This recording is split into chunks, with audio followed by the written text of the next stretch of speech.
So, Bryson, we're back here. We have the latest after the Packers Monday night loss to the Philadelphia Eagles, 10-7. We're going to break down, what worked during the game, what didn't, and what the coaching staff really needs to fix moving forward this season. And yes, we'll be talking about the kicking position once again in Green Bay. So, Bryson, let's dive into it here, okay? So Yeah. the Packers, they fell 10-7 to Philadelphia. It was It was a terrible offensive game. They really struggled throughout the game. The Packers only generated about 261 yards of total offense. The Eagles' lone touchdown in the game came on a 36-yard pass from Jalen Hurts to Devontae Smith. And really, that was late in the game in the fourth quarter. And the Packers' lone touchdown this game was a 6-yard run by Josh Jacobs with 5:49 remaining in the fourth quarter. The Packers defense, they did a very solid job holding the Eagles offense to only 10 points. We'll get to more on that here in just a little bit, yeah. Bryson. This is a big one here, Bryson. The coaching and play calling. What went wrong for the Green Bay Packers here? So the run game stagnation, right? We'll start off with that. Head coach Matt LaFleur said the running game was effective against the Eagles on Monday night. But if you look at the numbers, they tell you that the run game wasn't, right? Green Bay had 22 carries for 70. Yeah, absolutely. And because, the run game couldn't get going consistently this game to gain yards and really stay ahead of the chains in the drives here, the offense often more times than not found itself on a high leverage, third and long, fourth down situations. And that really reduces the offense's flexibility and limits what you can do and really does increase the risk intakes, right? And third down, early down issues really been kind of the identity of this offense, right? Early downs, they weren't productive enough this game. They really haven't been the last several weeks, really forcing the Green Bay Packers into more predictable passing versus max effort situations, right? And what that means is that the offense becomes one dimensional, right? From the recap, the offense did not hold up on its end at all this game. And when you're consistently playing from behind or in need of what would normally be on the higher end of a field goal, 50 to 55 yards, Green Bay didn't kick those, right? There were two drives, almost, I think they were back to back in this game where we elected to go for it rather than let McManus kick. And to me, that speaks volumes, right? You don't have confidence in your kicker, right, Yeah. Bryson? It's crazy. Yeah, absolutely is. And when your defense is holding teams to 10 points, you have to have a reliable kicker, right? Somebody you can count on.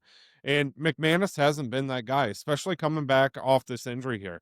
And the summary on the coaching here, Bryson, the defensive side, Jeff Halfley squad, they deserve, a lot of praise. And we'll get to that here next. But on the offense, the identity really remains fuzzy for the Green Bay Packers.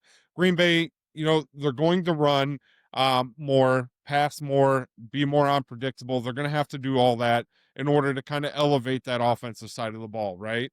Um, on a night like this, Bryson, where you really needed to lean into what was working during the game, stay ahead of manageable situations, and really avoid forcing the ball late, right? And Green Bay just did not do that. LaFleur's decision making and play calling, it'll be a major topic moving forward for the rest of the season, especially if this pattern of close losses with low offensive output continues as we move further into the Yeah. season.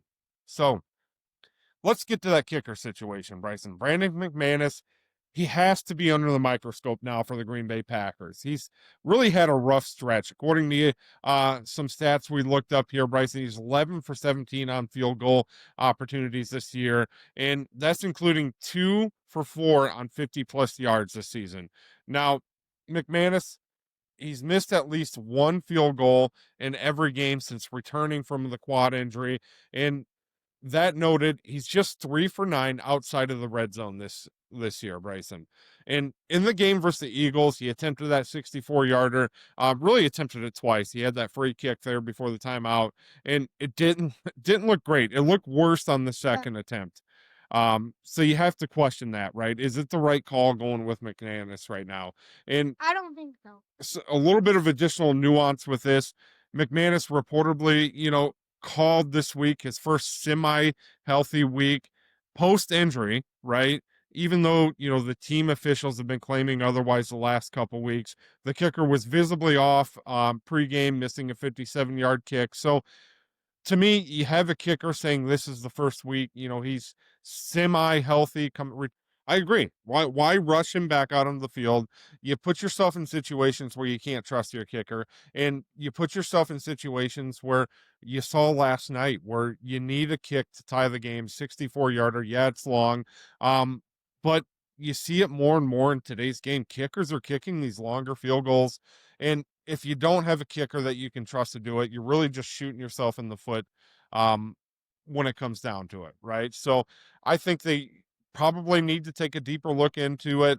Maybe, put some serious consideration into starting Haversack this next game Yeah, against the New York Giants. but and if we keep him out too long, Absolutely. So the optics, I mean, you have a veteran kicker in McManus on a multi-year contract who's now visibly struggling, right? And granted, a lot of that is probably due to the injury. But that alone, right, is it's got a lot of talking here in Green Bay, right? The kicker, once again, we struggled since um really 2023 with the kicking position here. Now, again, Bryson, what they do this week against the Giants, I definitely think they got to have a lot of eye in some of these situations where you're 50 plus yards field goals. That's a issue for the Packers, right? And it truly does seem to be the way things are pointing here. So, Bryson, we kind of mentioned the defense performance here a little bit. They've been a true bright spot for the Green Bay Packers.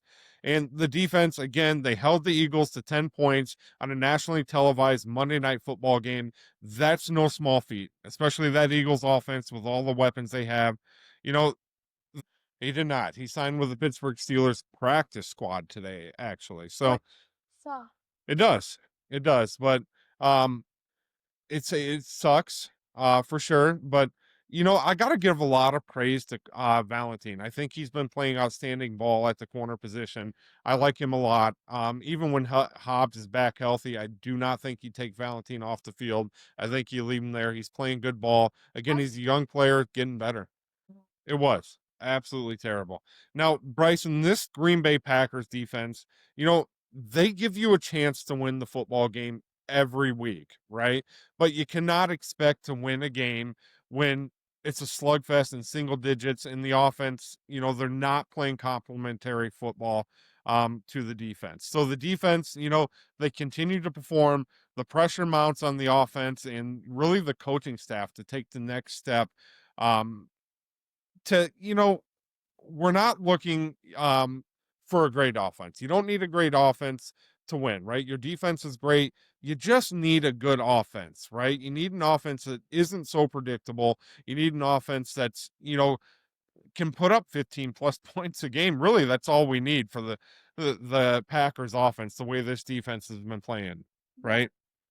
So a quick look ahead here, Bryson. So the Packers, where they currently sit, they're 5-3-1, right? So the coaching adjustments that have to come heading into the remainder of the season here, they have to establish more consistent early down success to take the pressure off those third and fourth downs, right? They have to play to their strengths, right? On run game, play action, scheming chunk plays rather than expecting a kicker to save the day.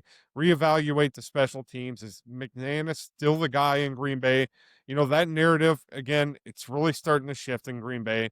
So, Packers fan base, don't panic too much. The defense, it's still the rock of Green Bay, but we need the offense to be, again, at least good and the yeah, kicking game to be trustworthy.